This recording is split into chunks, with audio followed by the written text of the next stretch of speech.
Go. Got this new thermostat. It's one we tested, so we know it's good. But the problem with these is when on an initial fill, you can't get all the air out of the system. Then it all bubbles up through the radiator cap. So what I do is I put I drill a hole, usually with a sharp drill bit.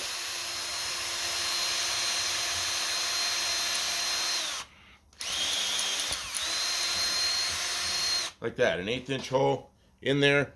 The air will bleed out of the system, and then it'll be full, and it won't all bubble burp back up through the cap, which is what happens a lot. So this fixes the problem.